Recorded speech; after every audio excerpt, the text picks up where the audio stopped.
This is Workbench episode 4. I'm Seth Werkheiser along with Bill Meese, two people who work in music and love technology, and we just want to share some of our nerdy knowledge to help make your work easier and more manageable. Bill, welcome back. Hello, Seth. How's it going? It is going lovely. How was your week, buddy? My week's been great because even though I was staying at your place out there on Long Island, we did not record an episode. We didn't. Well, we had some more weather, as we have been having a lot of this winter, so that sounds like a fair enough excuse. There was that and kind of technological stuff, too. Yeah, that's all right, though. We're back in action for episode 4. Absolutely. We've made it to 4. It's pretty awesome. We've had some great feedback so far on the first 3 episodes. A little bit more than I was expecting, which is pretty awesome. So, yeah, definitely some nice emails and stuff like that, and some tweets. I guess we should keep going. Yes. Yeah, we're going to keep doing this. Awesome. So it looks like the first piece of feedback I'll let you talk about. Yeah, well, when we first started about our first episode, our pilot episode, if you will, talking about email, and Matt Attack tweeted us, and he was listing some examples of other stuff he uses, like Google Inbox and Mailbox, which he's right on the money. It replaces, because we had talked about the 2 services that we use to get stuff out of our inbox, and then it comes back later. I use, Follow Up Then. Yeah, Follow Up Then and followup.cc. Right, mm-hmm. and in Google Inbox or Mailbox, those are kind of built in. So yeah, great point. If you're a Gmail user, those are 2 great things to check out. To help manage email. And he's correct, but the one thing I want to point out is that if you don't use Gmail, your options are a little bit more limited. And the reason why I use followup then followup.cc, letter me later, etc., is because they work with any email address on any email client. Right, yeah. I no longer use Gmail, so yeah. Right, there's a little bit more to it than that. You can listen back to that episode, but the real reason why I use those specifically is because I have multiple email addresses for multiple purposes, work, personal, etc., and those services all work outside of. They work on every client, no matter what you use. Right, and a lot of those fancy, cool email things, I check them out every now and again, and it's all, hey, sign in with your Gmail address. And it's like, oh, I can't. Yeah. So, well, they do that because it's pretty ubiquitous at this point, and they figure they're probably going to hit a large part of their audience in one shot by using Gmail, and they're right, which is why they do that. Yeah, me and you are in the minority here. Unfortunately. That's so okay. What's this episode about, man? What are we talking about? We are talking about web apps. And what's a web app? I'm glad you asked. A web app is basically, back in the day, or even further back in the day, you used to have to go to a store to buy a program to install on your computer. And they were expensive. They were. Like anything you wanted to buy. I remember there were you could buy like Road Atlas programs that you would install on your computer. And but now with the World Wide Web, like everything, like there's so many different apps out there that replace stuff on your computer that used to be a program, but now they're web applications. Right. So this episode is specifically about web apps that serve a specific purpose. Yes. Meaning, technically Gmail is a web app and technically it serves the purpose of email, but that's not what we're talking about. We're talking about simple web applications that have one job or a very narrow scope of jobs to do one specific thing. Right. So what's the first one? I think that's one you might use more than me. Yeah, that'd be Pixlr, Pixlr. And all these will be linked in our show notes. But if you're listening and just want to Google it, Pixlr, Pixlr. Right. And before you get into it, I just want to point out that Pixlr makes two web apps that are pretty different. One is the Pixlr Editor, and the other is the Pixlr Express. So I'll let you go from there. I didn't even know that, but look at that. Okay. Well, talk about the one you were going to talk about. I guess I'm the one that uses Editor, which is... Okay.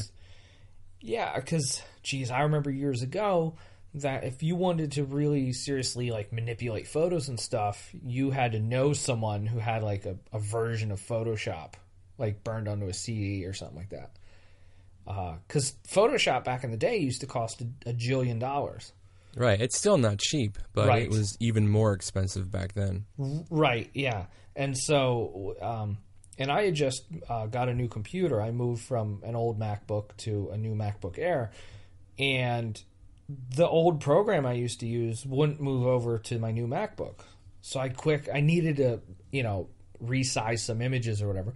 And Pixlr, as a web app, Pixlr Editor, does everything I need it to do. I can, open photos, files on my desktop. Or if I have a web address for them, I can copy and paste and open that way. I can resize. I can,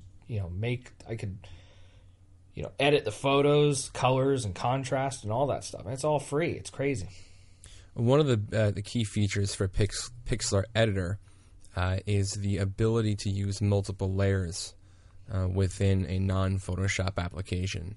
Yeah, and that's the biggest reason why I use it. It has essentially replaced Photoshop for me. I'm not going to say 100%. I haven't uninstalled Photoshop, but I maybe use this for 90% of the things I'm trying to do, whether it's, manipulate layers, resize, very, kind of basic stuff. Mm-hmm. But that's probably one of the biggest features is the ability to use multiple layers as you would in Photoshop. And because it's all on the web, I mean, you could be on someone else's computer, and if somehow, for some reason, you need to resize a photo for someone or for some project, and it's on the web, you don't even, it's fine. You can just open it from Dropbox or something and resize it right there on the web and send it out. It's fantastic. Right. And Pixlr Express, which is, it's not really an editor. It's more for those of you who enjoy Instagram. It's a lot of filters, text, not layers. They're really not like a Photoshop type tool. It's more like a photo app you might find in the iPhone and in the Apple App Store or the Android store, where you can take a photo, open a photo, and apply layers and text and little doodads and stuff. Cool. Make collages. It's pretty cool. I use it for, very simple, photo manipulation. But, sure. But they're two different things. Cool. Why don't we move on to, what are they, a couple Hello apps? Yeah, they're made by the same company, and I definitely use one more than the other.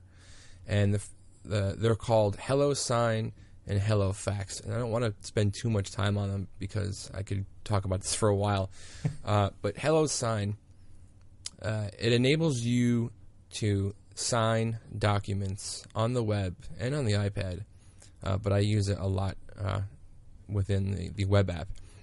And you can take a photo of your signature or your spouse's signature in some cases and keep them on file within the Hello Sign application. And you can import pretty much anything, whether it's a contract, PDF, Word doc. I think you can import JPEGs. I haven't tried that, though. But almost any file format, and apply your signature to it, and then either download it so you can email it off.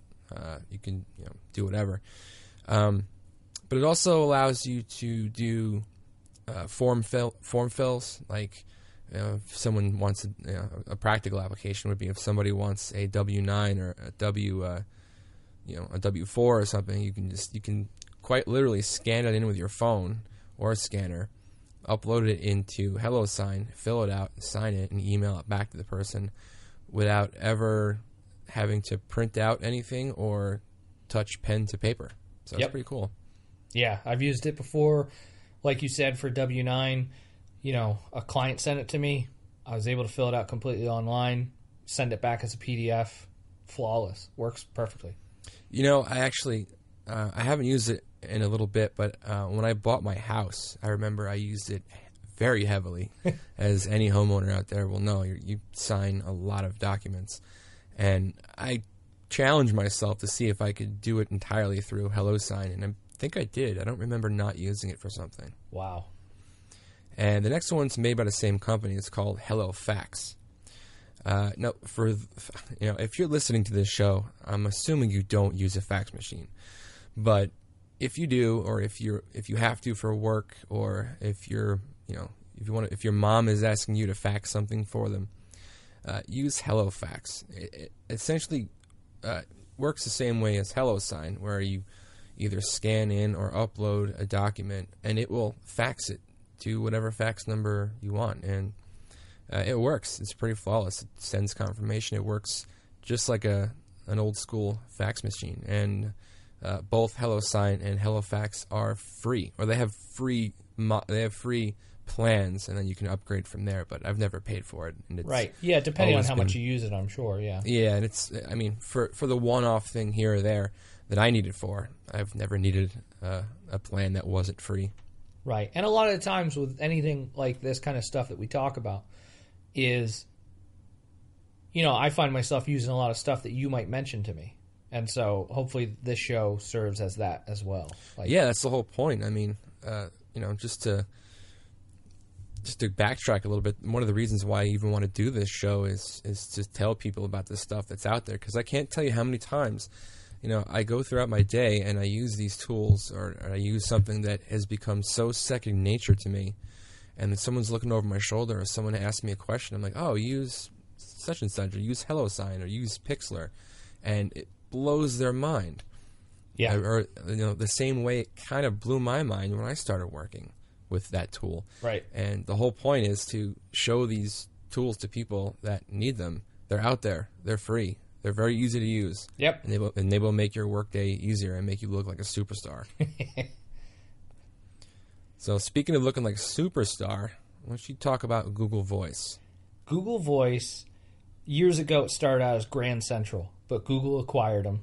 And what it is basically you get a phone number for online, like through Google. And what that gives you is, sure, you can make phone calls with it through Gmail, this and that. But more so, you can also text with that number.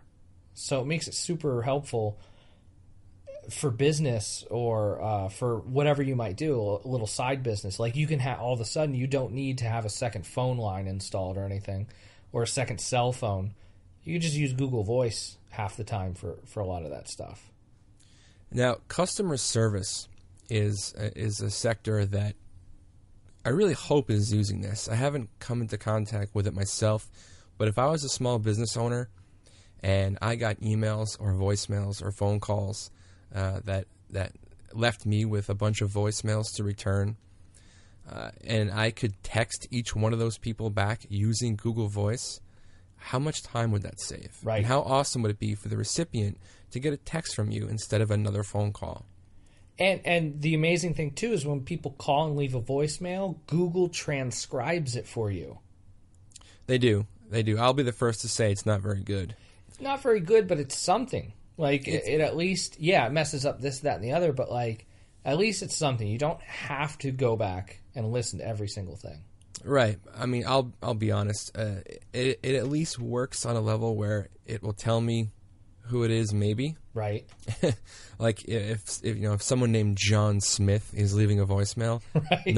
No problem. But if it's any kind of exotic name, sure. it kind of butchers it. But, sure. But that doesn't discourage me from using it. I use it big time because my Google Voice number, this might be giving away one of my secrets, but my Google Voice number is the mobile number that I put out there. Yeah. For my day job, and when someone calls that number, it'll get to me, but it's not my personal cell. Sure.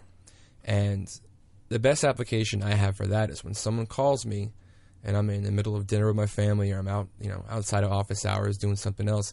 They'll leave me a voicemail. I can listen to the voicemail right on the Google Voice app on my phone, and then text them back whatever they need or whatever they're looking for, an answer or whatever. So you get to turn people's phone calls into text messages, and just the ability to do that is amazing. Now, of course, there's going to be an instance where you need to call someone back. I'm not saying don't call back if you have to, but we all know that by now you don't always have to call back. A text message, back with the answer. Yep. 9.5 times out of 10 will do the job. Yep. And no, it's great too. I mean, just to be able to type on your computer too, a text message is amazing. Oh yeah, So, totally. Yep. So the next one is one that it's kind of a mixed bag for me. It's called Workflowy. You can check that out at workflowy.com. And it is an outline application, but it's way more than that. It's big, it's robust, it holds a lot of information. It has a lot of awesome features. So if you're a to-do list person and you don't like the complication of an OmniFocus or an AnyDo or a Things or any kind of task management software, Workflowy might be for you, because it breaks down any list you can think of, any category or any outline, right down to one point. And if you start on the Workflowy homepage and you type one idea, you click on it and you can break down that idea into as many little bullets as you want. And then from there, each one of those bullets you can break down even further. So if you're a list buff, outline buff, this is for you. Totally. Yeah, it opens up. It looks like a blank Google Doc almost. But, I mean, and Bill showed me this before, and man, it's just got so many click, pull down kind of, drop down kind of things that open up. It's smooth. It's neat. I haven't quite found a way to work it into my workflow, but it's a pretty neat thing. It took me a long time. I'm not gonna lie. It's one of those tools, and if you pay enough attention to this stuff, this happens all the time, where it's like, oh wow, that's a really great tool. I have nowhere to put it.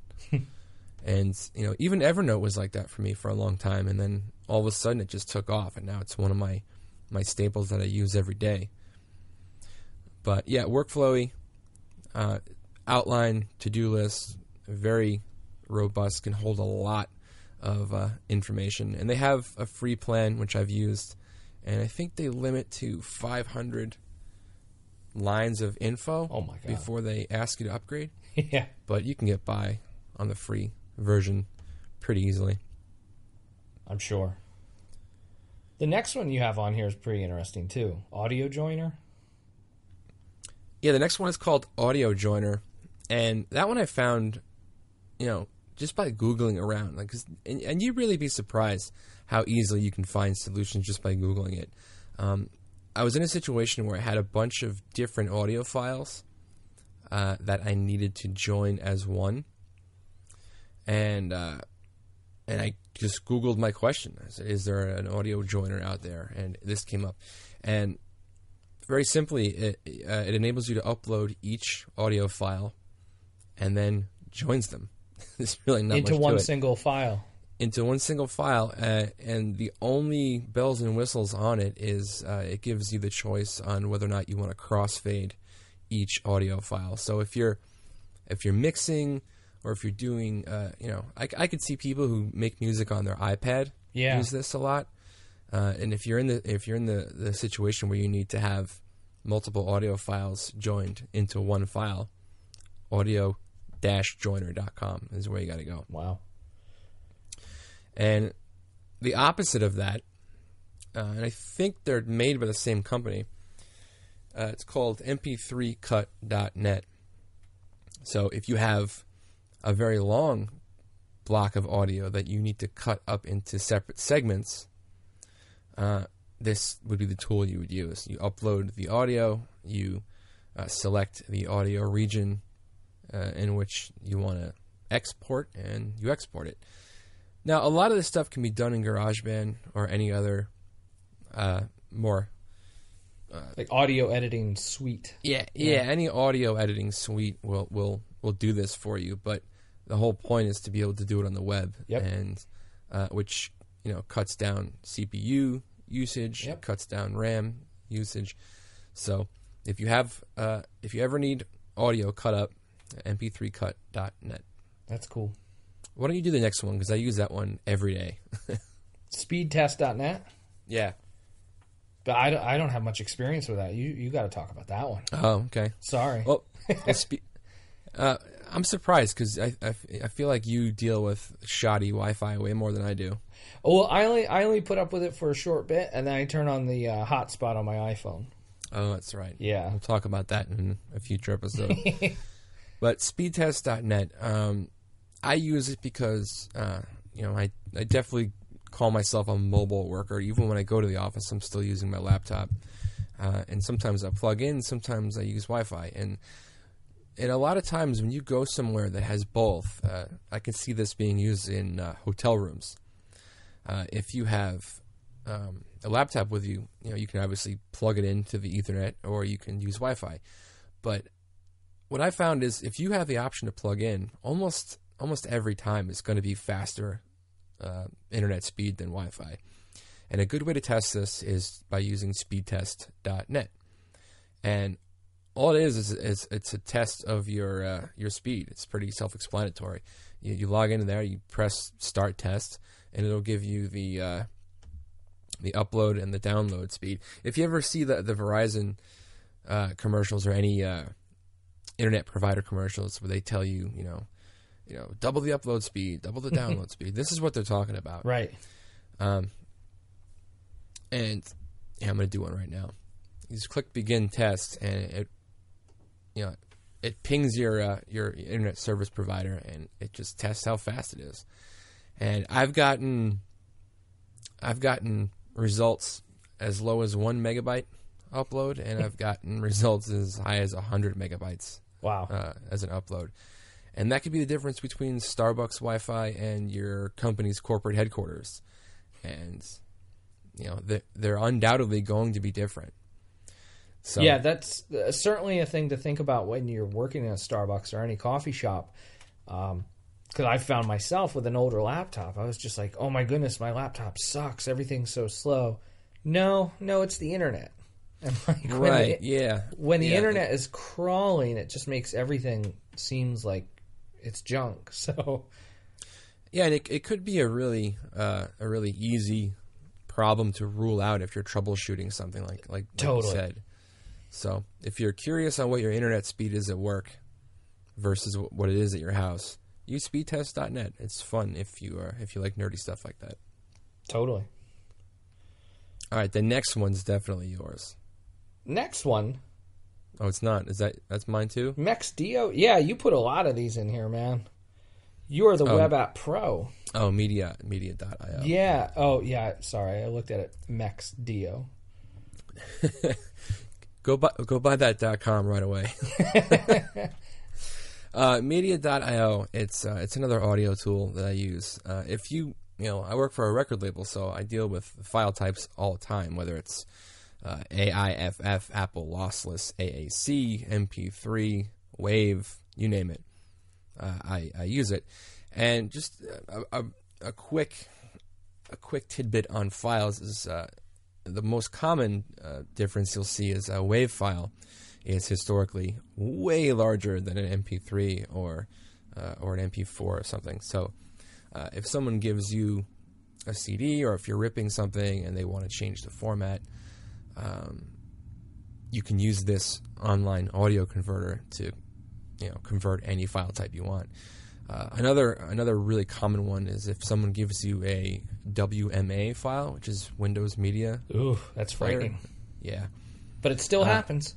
It still happens, and it still works, but if you're on a Mac or anything else, MP3 is probably going to be your format of choice. So just go to media.io select your files to upload, choose your output format, select the quality that you want to export them as, and you're in business. Cool. Yeah. One I definitely can talk about is, and it's surprising that in 2015, like, there are people that don't know about this, but Google Docs. Oh, yeah. I still hear to this day, like, oh, I have to get Word on my Mac, or I have to get a word processor or something like that. No, you do not need to do that. Right.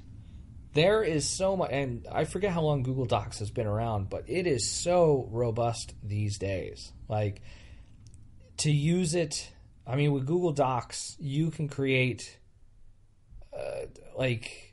so much with images, with text, layout, and stuff like that. You can export them as PDFs. You can export them as Word files even. So the people that do use Word can open it and access it.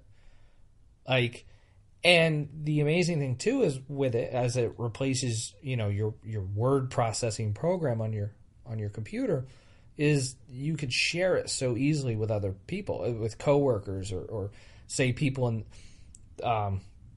working on lyrics with bandmates or something like that, or a tour itinerary or something. Like Google Spreadsheets, which is part of the Google Docs thing, it's like sharing a spreadsheet, except everyone can see it that you share it with. Right, and you can limit who gets to see it, well, or yes, who gets to make edits totally in the share settings. But I gotta say, Google Docs is probably technically it's Google Drive, and Google Docs is a web app within Google Drive. Oh, okay, yes.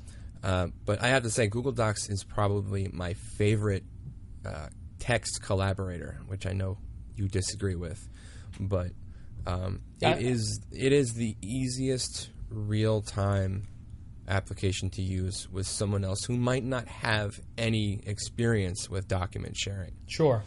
So if you want to work on something with someone, you send them the link. All they need is the link. They don't need to sign up. They don't need to enter their email address. They don't need to make a profile. They don't need to create some sort of that they're not going to use later. Right. So that's what I use the most. But I'm looking at it now. It does Google Docs, which replaces Word docs. You can also export to PDF from that. You can export to PDF in all of them, I think, but that's a big deal. And, yeah, it's huge.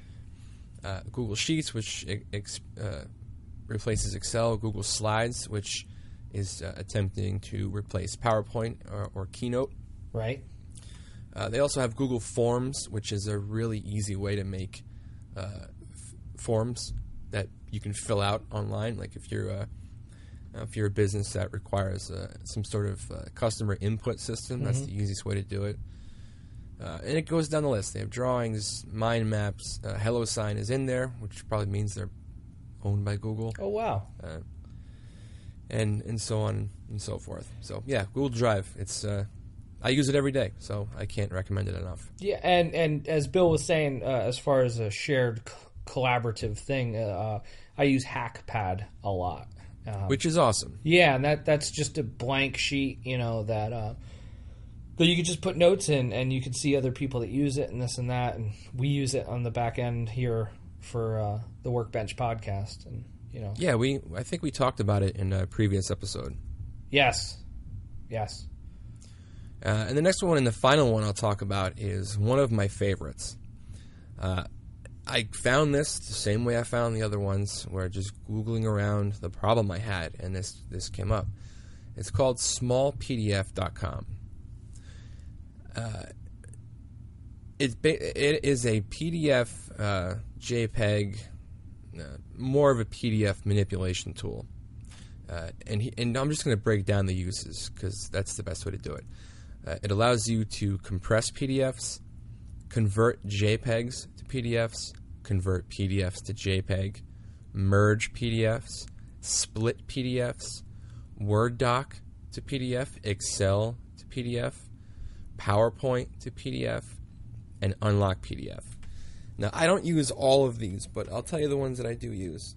And the first one is one that everyone knows about. Everyone's had this situation where you have a PDF, it's a presentation, a sponsored deck, an itinerary, anything, and it's about 8 or 9 megs big.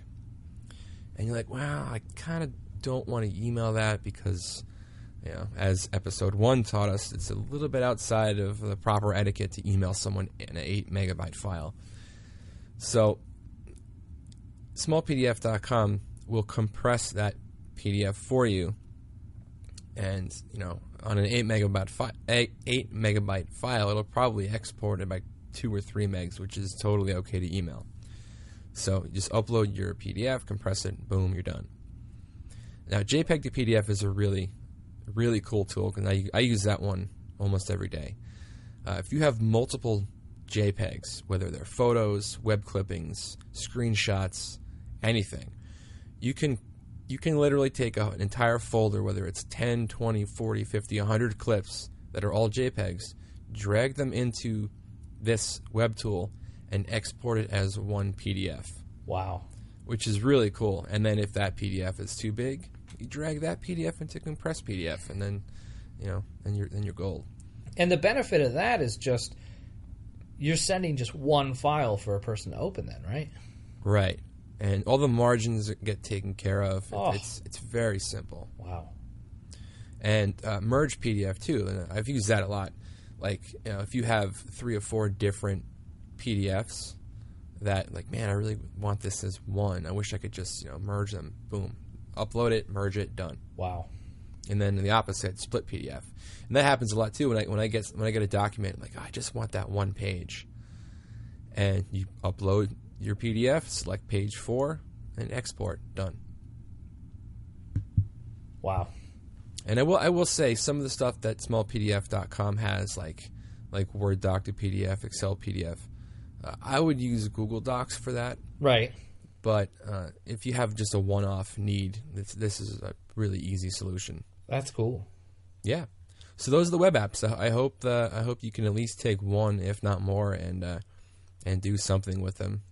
And even to think of the possibilities or what this kind of stuff does, and I'm sure there's other uses out there that me and you haven't even thought of. Hope this kind of gives you the motivation, the listener. Just Google it. If something... Just Google it. Just something weird that you got to do, just type it in, and someone's probably made an app to do it. So I can't tell you how many times that I have answered my own questions or problems or solutions with the web just by Googling it. Absolutely. So, in closing... Yeah, hey, in closing, if you have any feedback on stuff we've talked about, if you want us to clarify anything, whatever, I mean, we love talking about this stuff. That's why we do this podcast. You can email us at hello@workbenchpodcast.com. And also in all the show notes on the website for this, you can sign up for our email newsletter, too, to be notified of upcoming episodes. Right. And if you have a question, you can ask either Seth or I on Twitter with the hashtag Workbench Podcast, and we'll add them to the next episode. You can find me at Bill Meese, and you can find Seth at Seth W. Absolutely. And hey, we're on iTunes, so you should totally, if you're listening to this, if you subscribed through iTunes, if you listen through iTunes, whatever, or if you just listen on the web, you can click over to iTunes and give us a review of the show. It'll help a whole bunch. So yeah, and just to be clear, if you review the podcast on iTunes, that is a very easy way for Apple to take notice and possibly give us a bump up into a featured spot.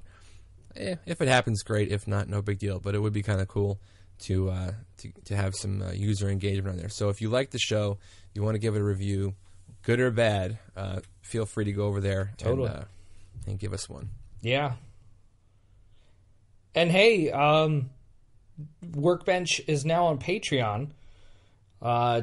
You've probably heard a lot of other podcasts on Patreon, and that's because it freaking works. So should head over to patreon.com/Bill Meese. That link will be in the show notes, and you can check out, we have 2 rewards. Bill, why don't you tell us about those rewards? Well, first, for those of you who don't know what Patreon is, sure. it is a way for you to support not only this show, but any artist out there that's using it, whether they are creating YouTube videos, creating pieces of art, creating web shows, creating metal trivia. Hint, hint. Hey. It gives you a way to support the creators that are creating this stuff. And I support a bunch of people on there. It's really not expensive. I think I contribute maybe $5 a month total, which gets spread around to the different people that I'm supporting. Whether it's $1 a month, $2 a month, it all goes a real long way, and it enables us to put out an episode every week and cover our basic operating costs. Which, it's not free, but it's also totally worth it. And our rewards are $1 a month. Will not only make you an internet wizard of doom, but it will also give you the satisfaction that you're enabling us to put out a show once a week, which is our ultimate goal. If nothing else, is to put out a show once a week. Yeah. And if you want to get crazy and donate $3 a month or more, that will get you a shout out on an actual episode in the future, and it will also give you you will get a CD promo prize pack from me and Seth, because we both get a lot of promos. And this is one awesome way to pass it on to you who don't get any promos. Right, you could discover some new bands.